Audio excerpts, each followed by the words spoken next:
Hi, my name is Sarah Lee, and welcome to Daily Devotions with the First Church of the Open Bible. Today, we have a two-part series of how to go through hard situations, what to do when life gets hard. And we all know that we all face challenges. We all go through bouts of suffering. We all go through bouts of grief. We all go through bouts where it is life is hard. So let's look at our example. King Jesus, what did he do? Well, before he died. So let's go to Luke 22, verse 39. And it says, he went out and made his way as usual to the Mount of Olives. Remember that word, as usual.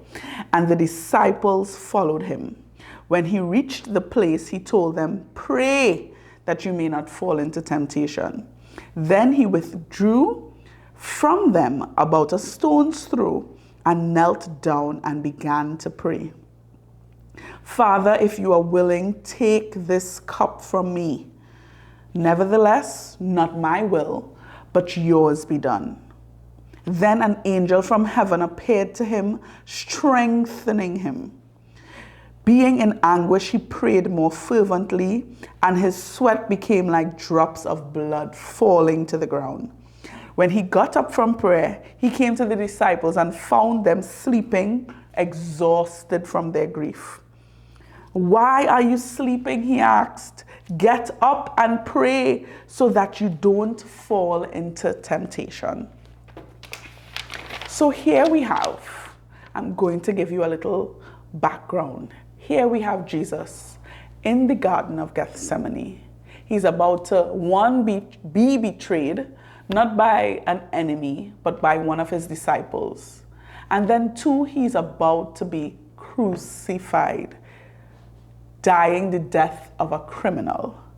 So just before, he is asking his disciples, come with me. They're on the Mount of Olives, and this place isn't a place that he just decided to go on a vacation. Jesus would usually go to this place. Actually, he would teach in the temple, and then that was during the day, and then in the night go and sleep at the Mount of Olives. So this was just part of his routine, and a challenge was going to come his way in the midst of his routine. And isn't that just like you and I? Life is going normal, life is happening, and then a suddenly happens. A pain, a situation, a challenge, something that we need to seek God about. And this is exactly what Jesus did. He asked his disciples, come with me, let us go and pray. So here they are on the Mount of Olives, and Jesus says, pray. And not just pray, but pray so that you may not fall into temptation. Imagine Jesus, the Son of God. He himself needed to pray. He himself needed to be strengthened. The word says that he was sorrowful. He was in anguish. He was about to face a difficult ordeal. More so, he was asking his disciples, guys, I need you all to pray lest you fall into temptation. And this is so similar to the Our Father prayer that he taught them before, where he said, lead us not into temptation, but what? Deliver us from evil. Deliver us from the evil one. And this temptation, if we just expound on it, it says that temptation, this definition says, temptation is a trial which a man has a free choice of being faithful or unfaithful to God. And this is what Jesus was trying to tell his disciples. Guys, I need you all to pray so that you guys will remain faithful. And we saw the importance of this because later on we see even Peter, one of his disciples, denied that he even knew him. So we saw where it is, guys, I need you all to pray. In his actual prayer, Jesus said, Father, and if it be your will, take this cup from me. And the term cup has been so significant throughout the Bible. In the Old Testament, for example, I'll read for you one, which is Jeremiah 25:15.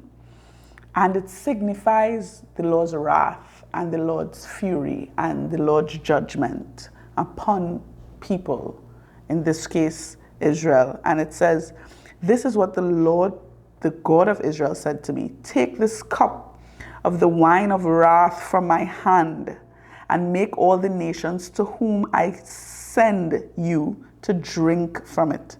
So the term where Jesus actually used cup, how he saw it was as if this is the Lord's wrath. This is the sin of the world that I am about to drink. This is for them. So he said, "If it be your will, take this cup from me." However, we see that through the prayer, he went through a journey of battling with himself, battling with Satan, battling with this temptation, to now saying, "Not my will, but yours be done."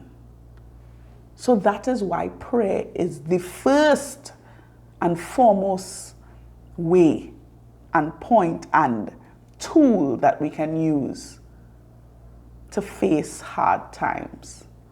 Join me for part 2.